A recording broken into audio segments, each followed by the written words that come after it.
Good morning, magandang umaga po sa inyong lahat at welcome sa programang TNT. Ito po ang inyong lingkod, Thelma Dumpit Murillo, muli pong nagbabalik at bumabati sa inyo ng isang magandang umaga. At syempre ang aking partner, walang iba kundi si Des Ramirez. Good morning, Director Thelma. Good morning, partner, and how are you on a Friday? I'm fine, thank you. At sana TGIF. ganun din ang ating mga kababayan ngayon. Bagaman umuulan ngayon at meron tayong bagyo. Si Correct. Dupoy. Kaya lang 15 ngayon, kaya kahit na bumabagyo, okay lang. Papasok pa rin. Papasok! As long as may matatanggap na Sweldo! sweldo. Ayan. Meron pa bang, at tanong, meron pa bang matatanggap? Yun. May Diba? sisweldohin pa ba? O puro envelope na lang? Oo nga naipangutang na, hindi ba? Ay, Oo. nako, ba't ba ganyan ang buhay? Anyway, samahan po ninyo kami sa susunod na isang oras. Marami naman tayong pag-uusapan at marami tayong kakausapin. Kasama na dyan, Yes. partner, yung pagbubukas ng isang, Japanese-owned chain of mga retail stores. Ang pangalan nito ay Uniqlo. So, Pagbubukas nandito na nila. sila ngayon sa Pilipinas, kaya magandang balita yan. Kasi, lalo na para dun sa mga fashionista. Mhm. O, diba? At mas maraming trabaho, syempre, ang mabibigyan nitong Uniqlo kasi ang balita natin ay mga 50 yata ang balak nilang buksan na tindahan. Talaga, ang dami nun Ang dami. Maraming Oo. ma-hire. Oo. Anyway, isa lang yan. Tapos, ang pag-uusapan pa rin natin, ang transport o ang future of transport dito sa Pilipinas. Aha. Alam naman natin na maraming mga bansa na ngayon ang naghahanap ng iba't ibang paraan para mabawasan yung kanilang dependence on fossil fuel. Kasi nga naman ang mahal-mahal ng krudo, ang mahal ng gasolina. Mahal na lahat eh. Pero buti kayo may rollback sa presyo ng produktong petrolyo eh. Pero hanggang kailan yun, di ba? Unti-unti, parang kinakain na nung gastos sa crudo, sa pagbili ng gasolina, sa transport cost, Aha. yung mga profit margin ng mga negosyante. So, kailangan forward-looking tayo. Ano ba dapat ang ano natin sa future? 'Di ba? So, meron tayong tinatawag na electric vehicles. So, pag-uusapan din natin 'yan. Merong project ngayon ng ADB, yung Asian Development Bank. Mhm. Meron silang ilinalaan na pondo para sa yung tinatawag na e-tricycle, e-trike. Ayan. Maganda yan kasi maraming mababenepisyo ng mga drivers. Oo. Bukod sa tipid pa at makakatulong sa environment. Ayun, tama ka dyan. Okay, so unahin natin muna yung Uniqlo kasi ngayon sila maglo-launch ng kanilang nakaunang tindahan dyan sa Mall of Asia. So, kausapin na natin ang ating unang panauhin, walang iba kundi si Mr. Katsumi Kubota, Chief Operating Officer of Uniqlo Philippines. Good morning, Mr. Kubota. Mr. Kubota, good morning. Hello? O, sandali ha. Ayan, Mukhang ayan. naputol. Medyo mahina lang siya. Naririnig natin pero medyo mahina. Good morning po, hello. Good morning. Can you hear me? Ayan, todo na siya. Todo na yun? Thank you, Lita. Hello? Pero mahina pa rin. Todo na siya? Naririnig ko, konting-konti. Hello, good morning po. Hello, good morning. Mahinang-mahina siya. Okay, subukan uli natin. Baka mas magandang connection. We're just having technical difficulties here. Okay. So anyway, let me just describe further kung ano ba tong Uniqlo. Glow ba o Uniqlo? Is it a G or a Q? Parang hindi ko ata kung Q or G. Q yata ito eh. Q ba? So Uniqlo. Uniqlo. Oh, ang sinasabi niya, what is ang edge daw ng Uniqlo products? Highly functional, yung kanilang mga damit. Meron silang mga iba't ibang brands na Airism. Yes. At ito yung for cool comfort underwear. Uy, ano kaya yun? Ayun, ano yun? Butas-butas. Cool comfort eh. Komportable. Oo, hindi ba delikado yun? Mahanginan? Ay, Baka may nako. pumasok naman sa mga hangin doon. At meron din silang dry pick polo shirt. Aha. na it quickly dries sweat. And then you have the UV cut, ito naman yung for SPF protection para hindi ka maano siguro sa ultraviolet rays Yes. galing sa sun. Diba? At So, sana yung mga drivers natin, kapag ganitong umuulan kasi medyo nagkakaproblema sila Ma'am Telma, diba? Doon sa pagdadrive, Oo. sapagkat madulas yung lansangan, kaya siguro dapat cool kayo ha, kahit ano, cool naman syempre yung ating panahon, dapat sabayan nyo yan ng inyong temperatura ng katawan, diba? Huwag pabara-bara sa pagmamaneho sapagkat maraming vehicular accidents. Ma'am Ngayon, Telma yung kasi naitala madulas. lately. Oo. madulas ang kalsada. Maraming napipinsala. Oo. Bakit ganun naman ang segue mo? Parang ang layo ah.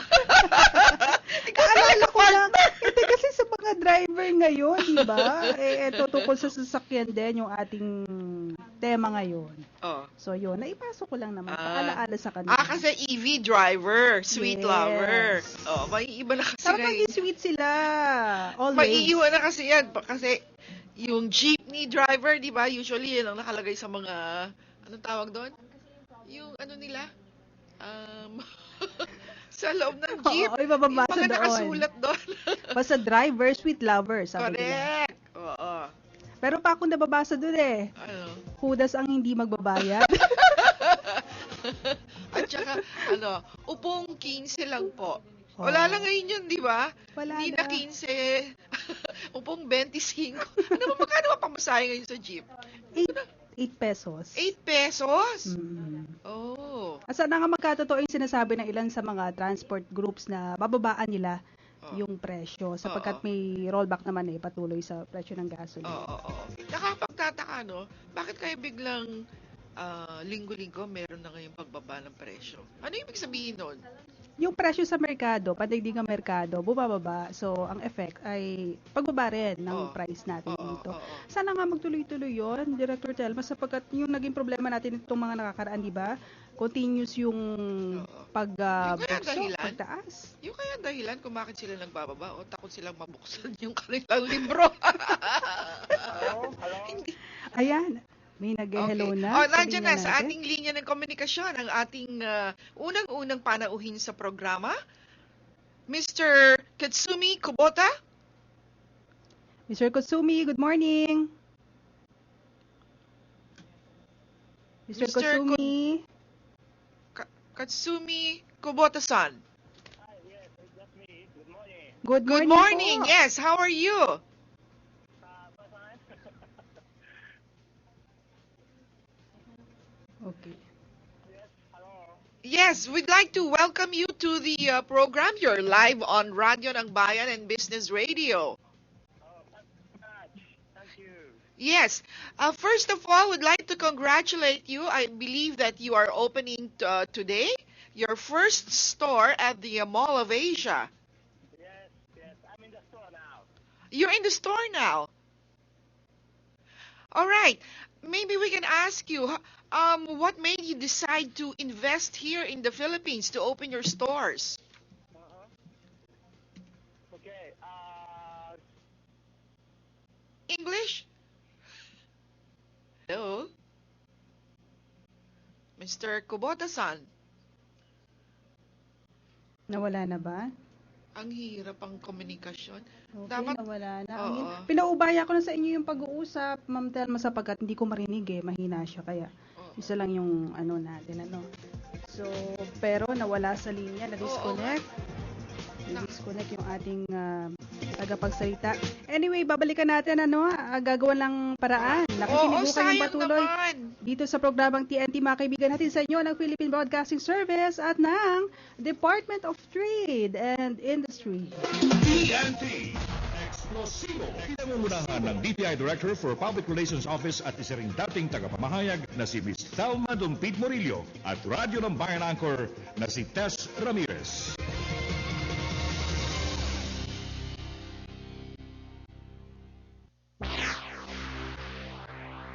Ngayon, mapapakinggan na ang PBS Radyo ng Bayan saan mang panig ng daigdig.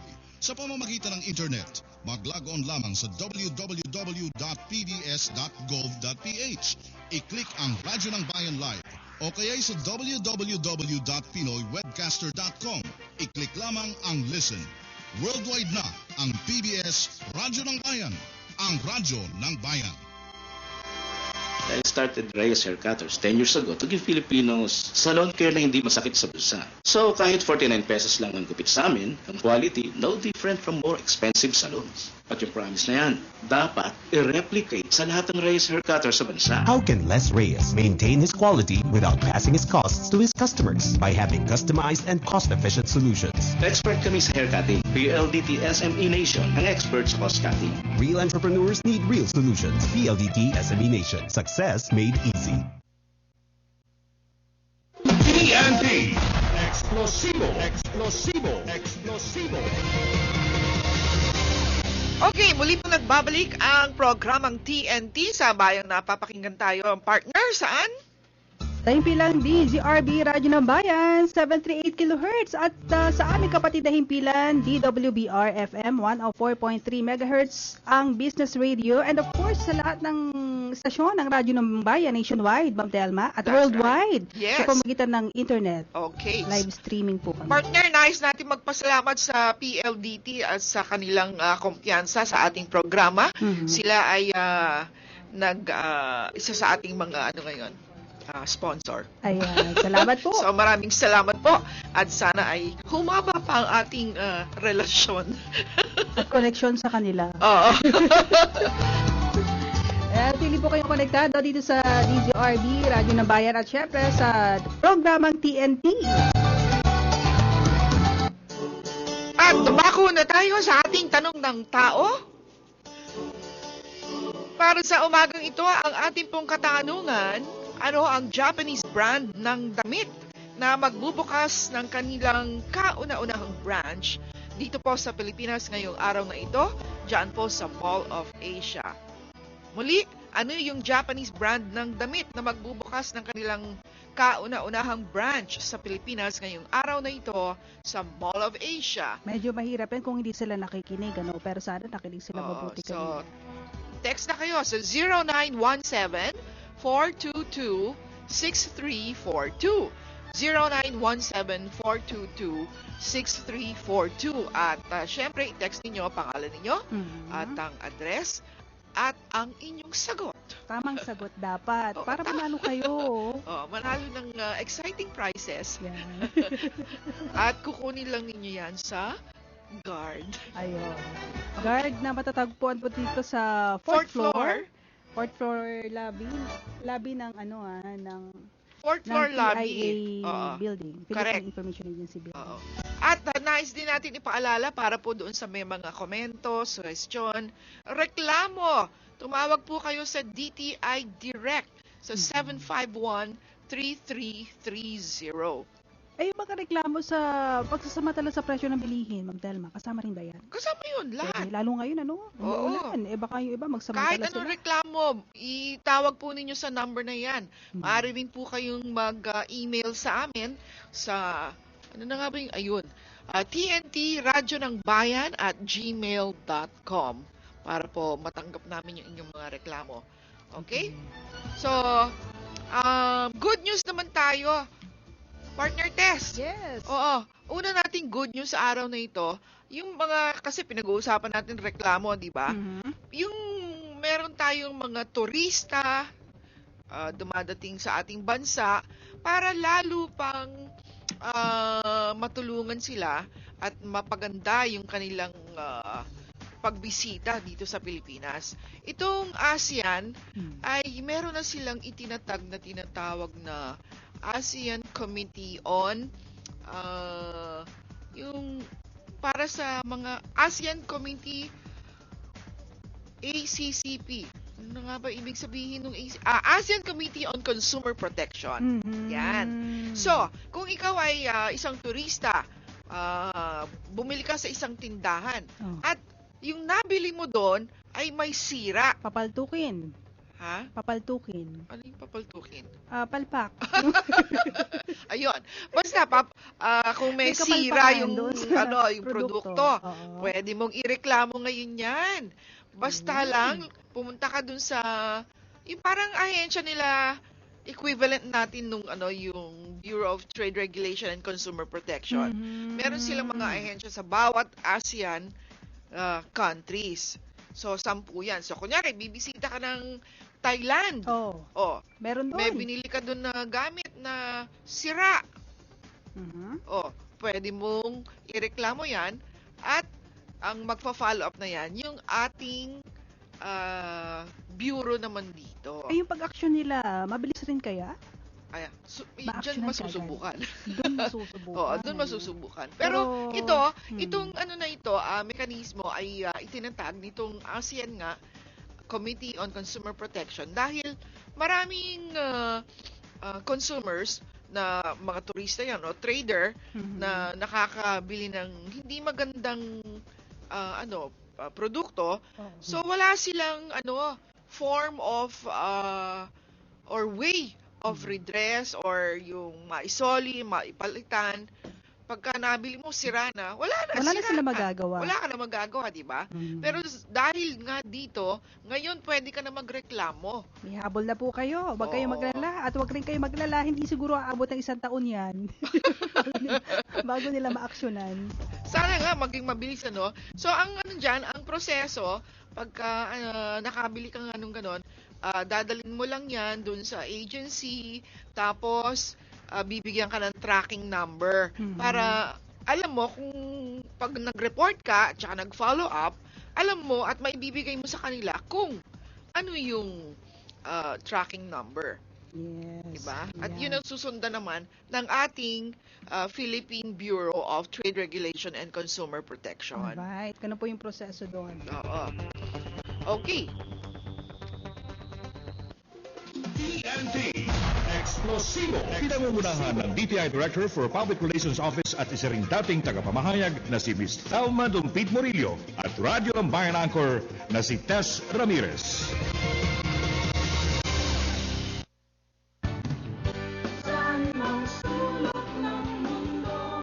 Tangkilikin natin ang radyo ng Pilipino, ang tinig ng mamamayan. Ito po ang inyong lingkod, Secretary Sunny Coloma, dito sa DZRB, Radyo ng Bayan, 738 kHz. Konektado ka! Pinoy! Konektado ka! Pinoy! Konektado ka! Pinoy! Konektado sa Alright, meron na tayong 30 minutes makalipas ang alas 8 ng umaga. Programang TNT ang sumasa inyo. Dito po sa himpilang DZRB Radyo ng Bayan, 738 kHz at sa aming kapatid na himpilan sa FM 104.3 MHz ang Business Radio. Director Thelma, meron na tayong makakausap, Yes, kaugnay pa rin ng ating topic sa araw na ito. Ating pong makakapanayam ang kagalang-galang na Secretary Jose Almendras ng Department of Energy. Good morning, Secretary Almendras. Ay, magandang umaga, Thelma. Magandang umaga po sa lahat na nakikinig po sa inyo. Opo, live po kayo sa Radyo ng Bayan, simulcast sa Business Radio. Una po nating tanong, Secretary, kamusta na po itong e-vehicle project na programa? Okay, nalusot na po ng lahat ng government approvals yung unahin pag-usapan natin po yung e-tricycle.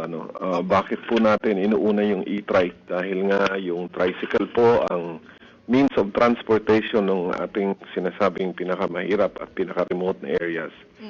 So dahil po doon tayo nag-focus dahil sabi natin gusto nating matugnan or we want to insulate po yung pinaka-disadvantaged sector from any fuel price increase or the problems nga brought about by importing fuel. So ang focus natin ngayon yung e-tricycle talagang it has gone through the process through NEDA, through ICC, lahat po. We got the monetary board approval I think about 2 weeks ago po. So ngayon ang hinihintay natin yung ADB board meeting na lang kung saan nila pag-uusapan kung magkano at anong yung terms ng loan na ibibigay. Magandang balita po kahit ayaw ng ADB, napakaganda kasi ng programa. So even the local banks, Land Bank is very, very interested.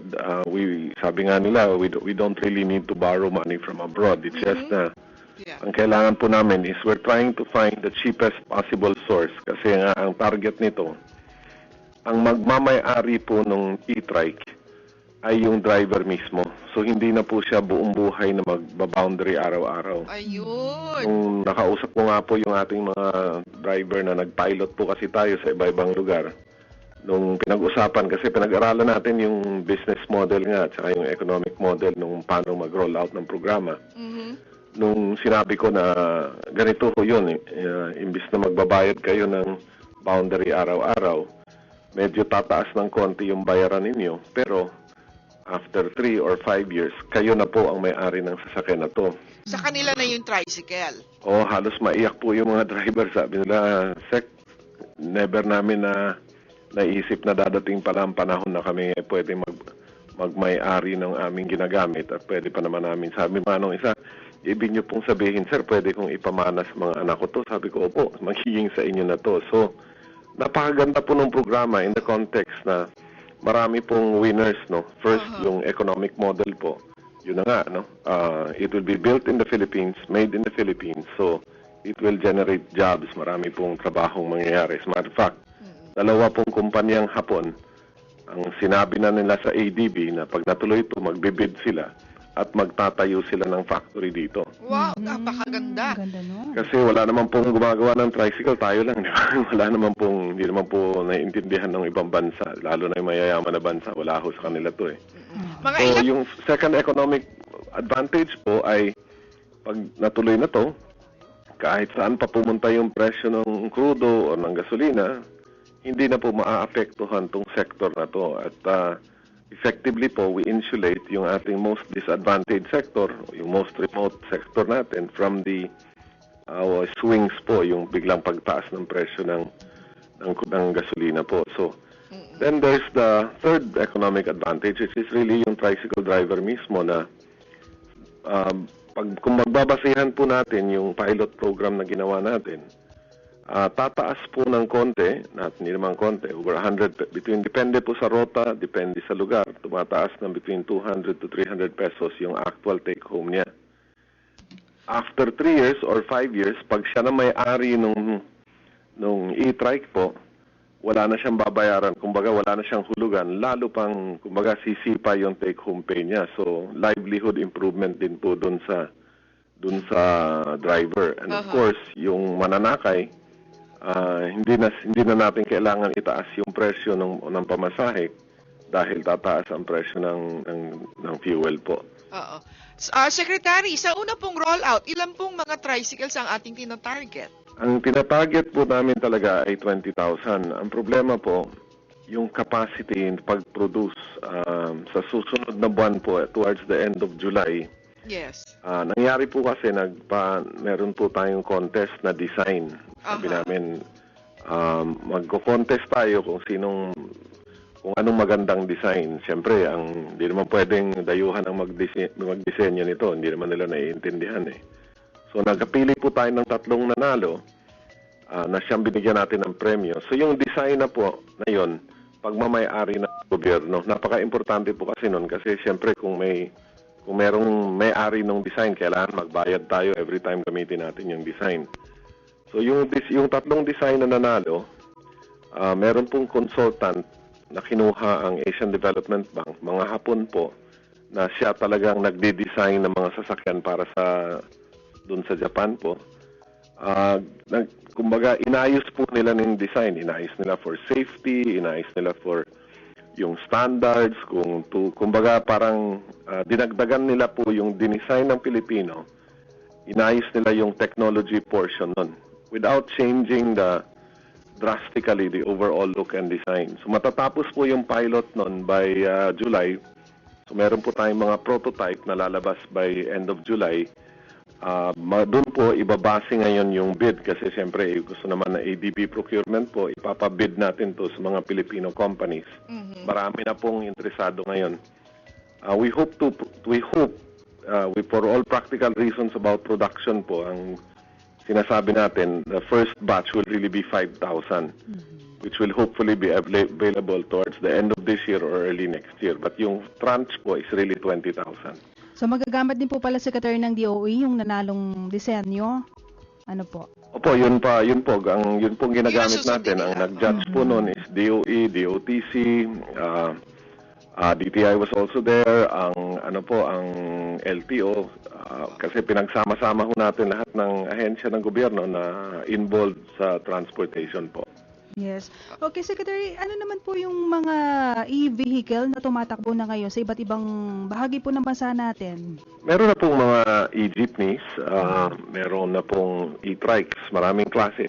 Liwanagin po natin, hindi po ang DOE ang nag-imbento ng e-trike. Ako po I need to acknowledge po na ang Pilipino po ay innovative. So, marami na pong e-trike. Meron pong sa Surigao, meron sa Davao, meron sa Palawan. Lahat po yun. Kanya-kanyang everybody ho wanted to find an alternative. Ang ginawa lang po namin is try to get the best of everyone's experience. Kaya, and in no way are we saying na eto lang dapat ang mangyari. Hindi po.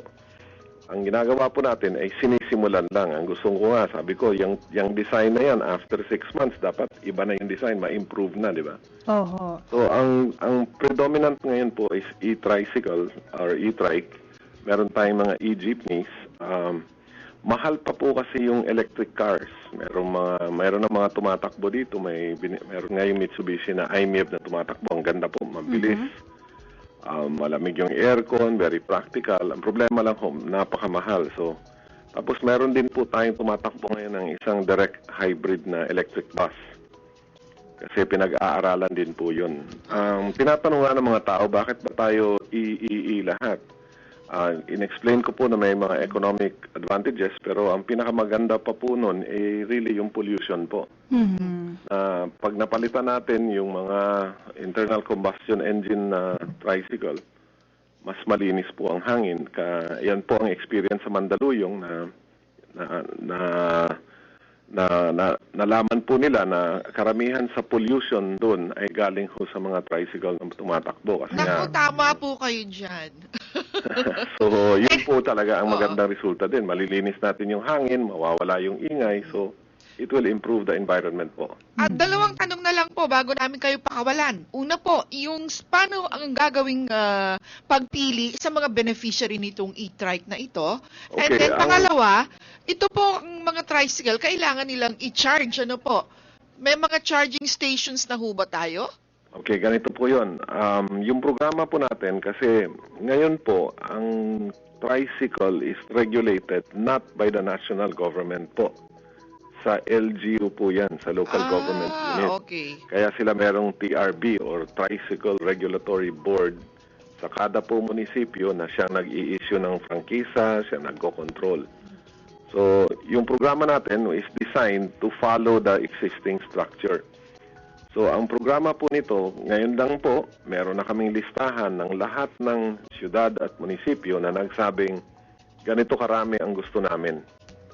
So, over 100,000 na po yun. Pero, siyempre, pinipace po natin.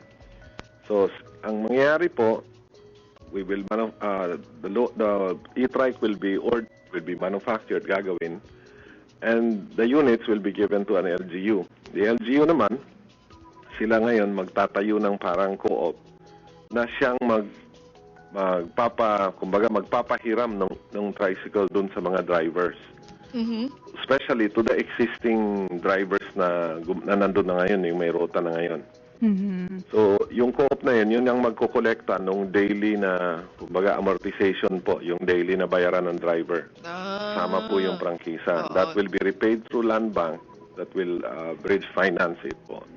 Yung selection process, of course, will be dependent on the LGU. Kanya-kanyang programa po. For example, si Mayor Abalos, meron po siyang in-identify na etong mga rotang to, medyo masama ang hangin dito or the pollution here is very bad, i-prioritize natin to. Si Mayor Hagedorn po sa Puerto Princesa is ordering actually a few thousand units. Si Mayor Hagedorn naman, sabi niya, di ba, ang Palawan po, they are proud of their being so green. So, yes. Mayor Hagedorn was saying, I will put a few of this in the airport route para pagdating ng turista, makita nila, okay sila dito. They're very environmentally friendly. Sabi niya, we will use the e-trikes for some of the yung mga tourist destinations nila. So, each local government po decides kung saan nila ilalagay yon. Secretary, paano po naman sa mga bahaing lugar? Gagana pa po kaya yung e-trike? Okay, meron pong version ginagawa na yung drivetrain o kung saan yung battery at yung motor is ginawa nilang waterproof po. Pero syempre hindi po pwedeng i-swimming pa rin yung tricycle po. Maganda po yung design. Sana po mapadala ko sa inyo yung picture. Very friendly. Yeah. Yung charging we're looking station. for a name. Naghahanap po kami ng pangalan para sa baka kung magpapa-survey kami kung anong dapat pangalan based on the design. Sabi nga nung hapon, it's very nice design. It's a very friendly, sabi nga nung isa, it's a very Filipino design. Sabi ko, siyempre, Filipino nag-design yan eh. Okay. So, yung pong charging station, Secretary? Charging stations. Each LGU is planning to put up their own. Kasi okay. Ang ginagastos po ng tricycle sa isang araw, minsan 250, 350 pesos Sa gasolina. Ito po, actually, pwede po kayong umuwi sa bahay ninyo at i-plug nyo. Sa you charge it for kuryente. 6 hours. You get a full charge for 6 hours, which is equivalent to 80 kilometers Okay. of load, no? So, pwede sa bahay nila mismo, pwede nila charge. Pero meron ding mga charging station na tinatayo na kung saan nakaparada yung mga tricycle. Ang sa Mandaluyong po, nag-identify na sila. Ang Meralco po is willing to set up charging stations. Oh yes, we Siyempre, will be parang talking. Yeah, we will be expansion talking sa negosyo to them. nila yan eh. Siyempre, every time you consume kuryente, kikita naman sila. So, That's right. even yung mga distribution utilities are willing to put up charging stations. In Palawan, ang pinag-uusapan po doon is solar-powered charging stations pa in some of the tourist spots. Maganda yun. Gusto talaga kasing Palawan wants to push the idea that they're very green, that they're very environmentally friendly. So, they want to push in that direction po. So, it's not a problem as far as charging because ang maganda po nga dito sa e-trike natin, yung load po, yung battery structure doesn't require a massive charging facility. Sabi nga, pwedeng sa bahay, i-plug mo, tapos iwanan mo for 6 hours full charge. Pag tulog mo sa gabi, pagising mo sa umaga, full charge na yan. I see. Wow, ang ganda nito. We hope that it will be a successful program. Tuloy na ba kayong aalis dyan sa DOE? Ang dami naman. Secretary, baka may ibang plano pa kayo, ha? As far as I'm concerned po, tatrabaho lang po ako. Wala pa naman po ako natatanggap na papel or advice. So, until further notice, I continue to work po. I continue to try to do my job as best as I can. Well, I'm sure you'll do good in anywhere you're put. Sana po. Thank you very much, Secretary Almendros, for your time. Okay, maraming salamat din po. Thank you. Okay, thank you po, Secretary. Mabuhay po kayo. TNT. Explosivo. Explosivo. Explosivo. When we started North Park in 1988, noodle house nga lang gusto namin. We didn't think na it would grow this much. Ngayon, we have 20 branches na. Akala nga ng iba, foreign franchise ito. Hindi. Homegrown ito. This is my dream business. Pero hindi pwede natutulog sa pansitan dito. How can Rafael soon ensure the long life of North Park Noodle House? By being strict with quality and in control of his business. Yan ang binibigay ng PLDT SME Nation. Real entrepreneurs need real solutions. PLDT SME Nation. Success made easy. Ngayon, mapapakinggan na ang PBS Radyo ng Bayan saan mang panig ng daigdig sa pamamagitan ng internet. Mag-log on lamang sa www.pbs.gov.ph. I-click ang Radyo ng Bayan Live o kaya sa www.pinoywebcaster.com. I-click lamang ang Listen. Worldwide na ang PBS Radyo ng Bayan, ang radyo ng bayan. Ako po si Secretary Posy Alcala ng Department of Agriculture. Galing makinig sa Philippine Broadcasting Service, Radyo ng Bayan, 738 kHz sa Metro Manila. Dahil dito, konektado ka.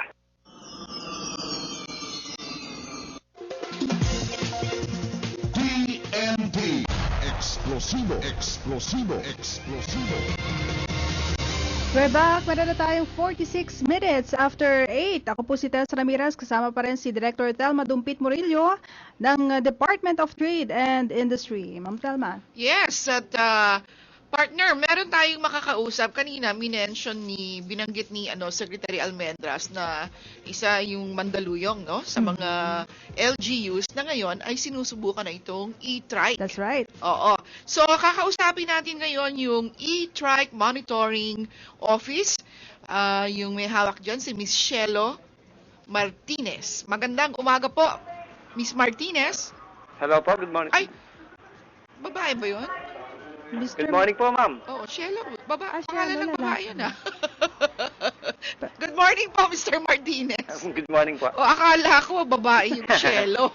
Hindi ba babae ang Shelo? Opo, yun po ating binigay ng ating magulang sa atin. Kaya wala po kayong nagawa.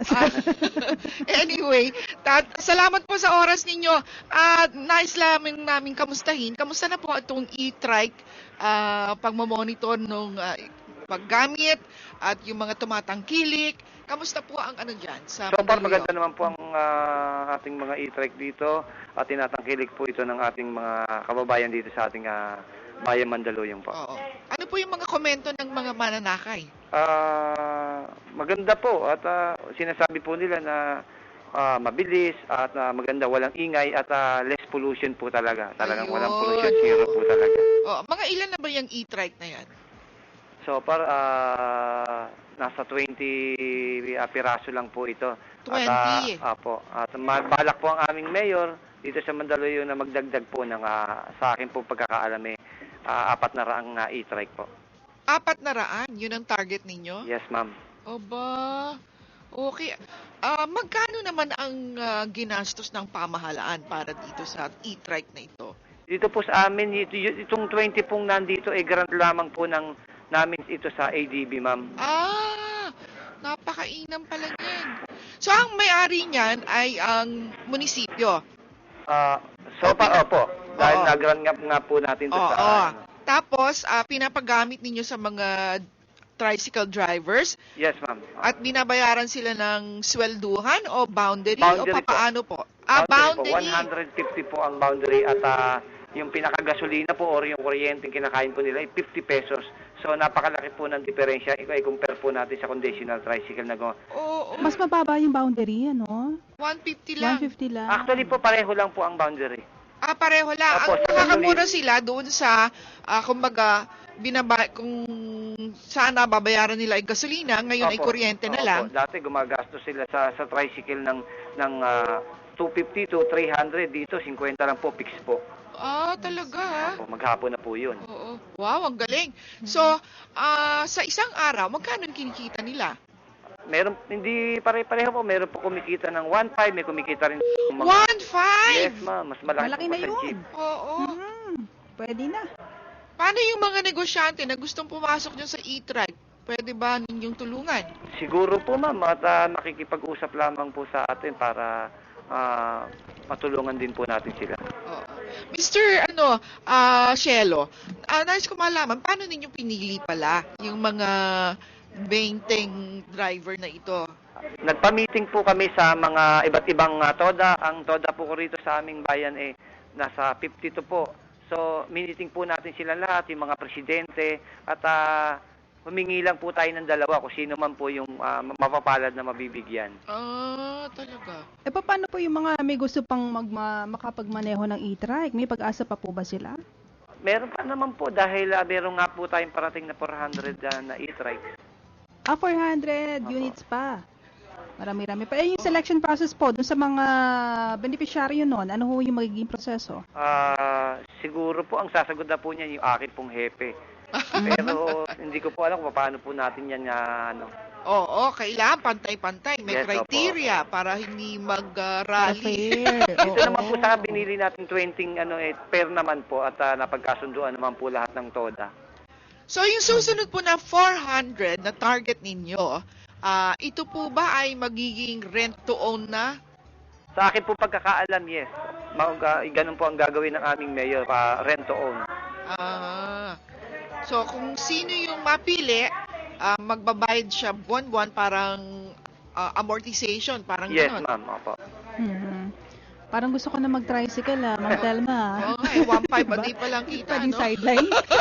Pwede ba mag-apply? So far, marami na rin po tayong driver na halos ayaw na rin po talagang bukod sa hindi po mainit, simpleng-simpleng i-drive. Oo.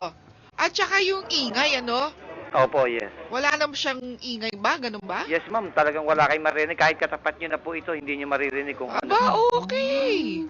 Nakakainis yung mga tricycle minsan sa gabi. Yes, ma'am. Natutulog na ako. Brum, brum, brum, brum. Ganun pa rin. Malayo na sila, maririnig mo pa. Oo. Pangarap po ng aming mayor na sana bukas makalawa wala na pong tricycle dito sa Mandaluyong, kundi puro e-trike na po ang makikita natin sa salansangan. Sana hindi lang sa Mandaluyong, kundi iba pang parte, di ba? Ng bansa yes, natin. Well, okay. So, sana magtuloy-tuloy na nga ang tagumpay niyang e-trike dyan sa Mandaluyong at ang aming pagbati rin kay Mayor Abalos sa kanyang maganda at visionary talaga siya, no? Yes, ma'am. Oo. So, congratulations po sa Mandaluyong. Okay po, thank you po. Thank you, Mr. Martinez. Thank you. TNT Explosivo. Pinangungunahan ng DTI Director for Public Relations Office at isa ring dating tagapamahayag na si Miss Thelma Dumpid Morillo at Radyo ng Bayan Anchor na si Tess Ramirez. I started Reyes Hair Cutters 10 years ago to give Filipinos salon care na hindi masakit sa bulsa. So kahit 49 pesos lang ang gupit sa amin, ang quality no different from more expensive salons. At yung promise na yan, dapat i-replicate sa lahat ng Reyes Hair Cutters sa bansa. How can Les Reyes maintain his quality without passing his costs to his customers? By having customized and cost-efficient solutions. Expert kami sa hair cutting. PLDT SME Nation, ang expert sa cost cutting. Real entrepreneurs need real solutions. PLDT SME Nation. Success made easy.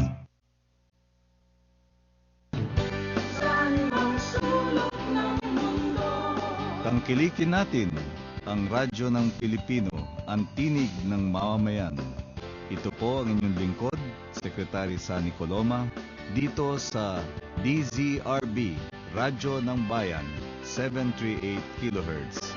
Konektado ka! Pinoy, konektado ka. Pinoy, konektado ka. Pinoy, konektado sa PBS.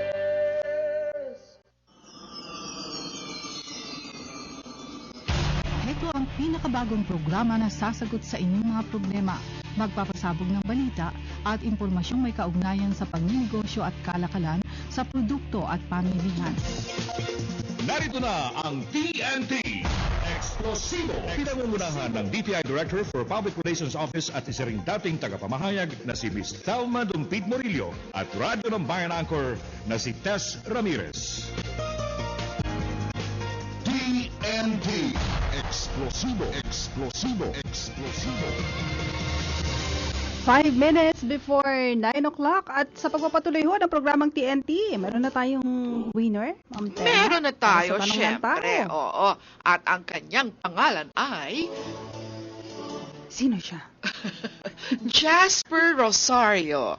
Tumpak ang kanyang sagot. Uniqlo. Yan. Jasper Rosario from Cainta, Rizal. Congratulations. Punta ka lamang dito sa 4th floor ng Philippine Information Agency Building sa Visayas Avenue, Quezon City para maklaim ang iyong premyo. Pero hindi ito pera ha, yung price mo ha. Hindi rin bahay at lupa. Bakit hindi mo natin sinabing pera noong umpisa? Oo nga, kasi baka yung naasahan nila na premyo. Okay. So, nandito na sa linya natin yung ating susunod na guest. At ito ay mula sa Meralco.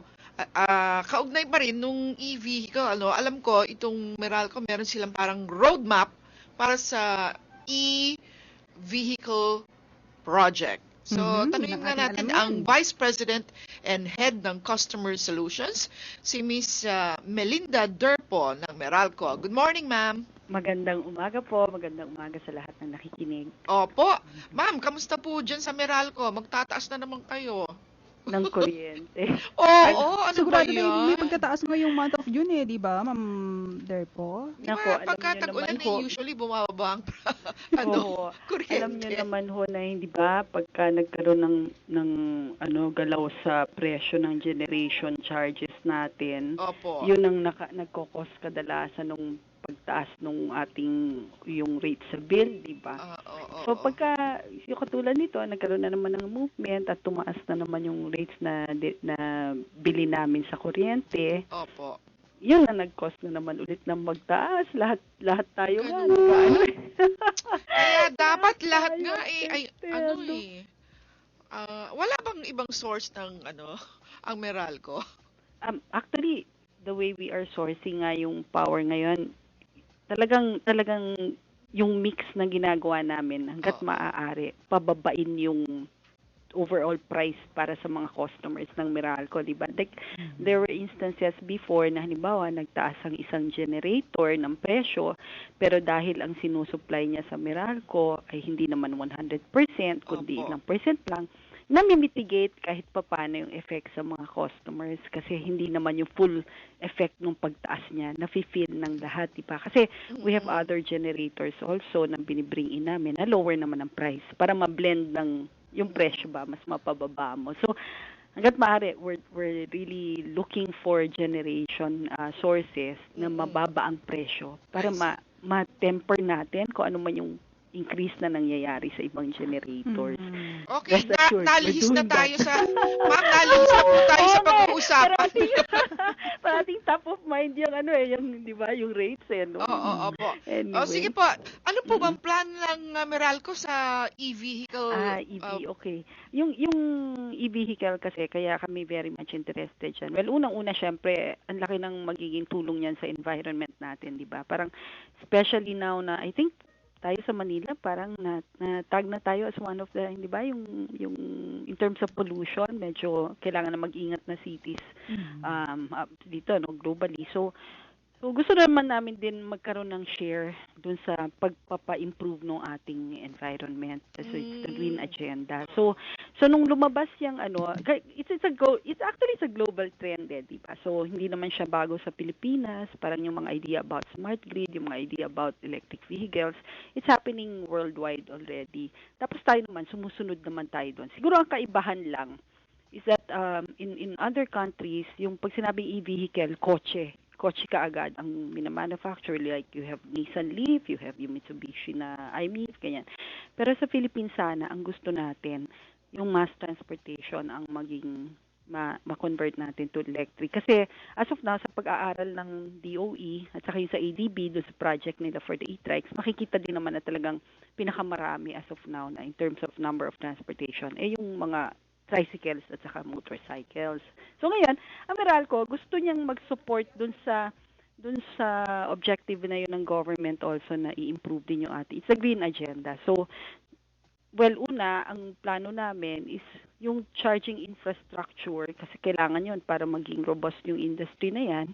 Ipo-provide namin yun as the utility dito sa area ng Meralco. So that's one of the plans that we have laid out. And then isa pang tinitignan namin kasi unique to the Philippines is yung tricycle na yan. So parang tinitignan namin, is it also possible for us to build an industry na e-trikes, ng mga tricycles na electric, na eventually in the future maybe we can export to other countries. Kasi gusto din namin na talagang ma-build yung industry because it's part of nation building. Gusto mo makatulong din na mag-generate ka ng mga jobs. So, pinag-aaralan namin ngayon yon. Tinitignan namin yung possibility also of providing for manufacturing. And yung pangatlong na tinitignan din namin ngayon is we are really studying also the other issues na katulad nung mga incentives na binibigay for an electric industry, for an electric vehicle industry na business.